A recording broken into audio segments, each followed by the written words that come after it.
the case of a zombie apocalypse in the year 2035, my classmates and I propose 3 plant species for medicinal uses to help with our survival.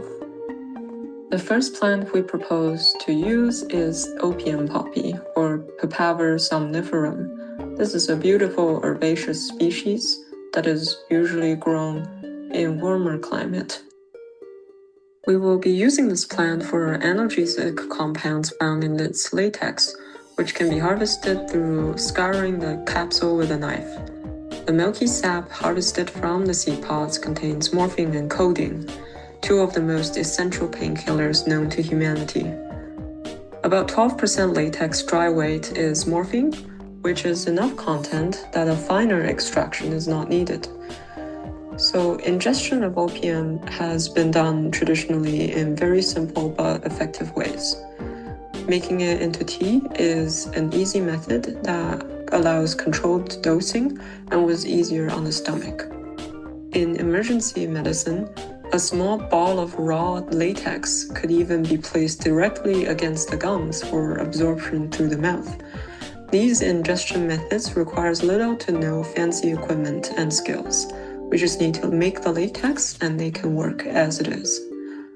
Opium is needed in the zombie apocalypse scenario because we might be facing very severe injuries.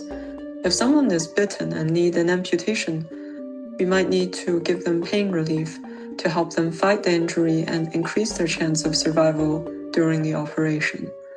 And if the infection has gone too far, we can put them out of their misery after ingesting opium, which is far more humanitarian. Considering that we're dealing with the apocalypse in Canadian weather, the plants cannot be grown outside. We will most likely need to make a greenhouse powered by solar energy and also paired with an electricity storage system to keep up production in the long winter months. Because it is labor intensive to produce, there should be no recreational use of opium and it will be strictly regulated. Our second proposed plant is the Allium sativum, or garlic. Garlic is widely known not just as a food, but as a plant with strong medicinal and survival value. Garlic is likely a very useful survival crop because of several key properties. First, it's antimicrobial.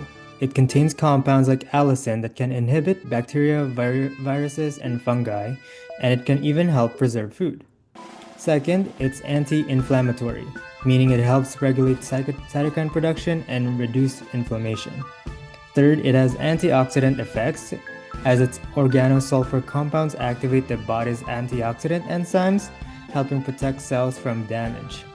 Fourth, garlic acts as an immunomodulator, meaning it can activate and regulate immune cells, improving immune responses.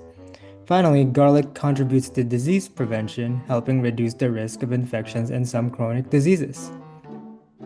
Garlic is also a very practical crop to grow.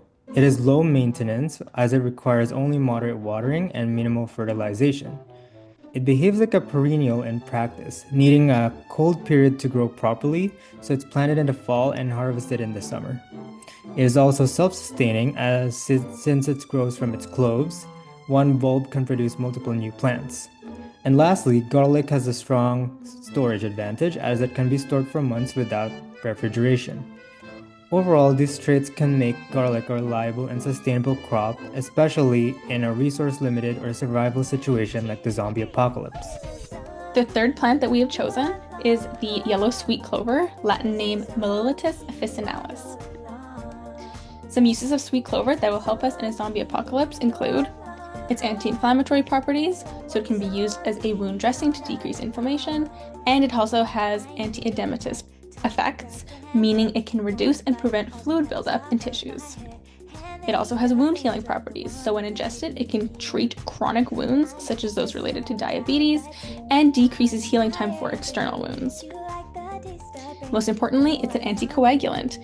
So coumarin, the main biological compound found in sweet clover, goes through a fermentation process through Aspergillus fungus that forms the metabolite dicumarol. Overingestion of this metabolite causes internal bleeding in mammals and therefore zombies too. Coumarin itself is an aromatic phenolic compound with a sweet odor. The plant prefers open environments, but is very adaptable and resilient to varying habitats, as it is an invasive weed in North America. Flowers contain the highest levels of coumarin and can be harvested without killing the plant, although it does take 2 seasons for the plant to produce enough foliage for harvest.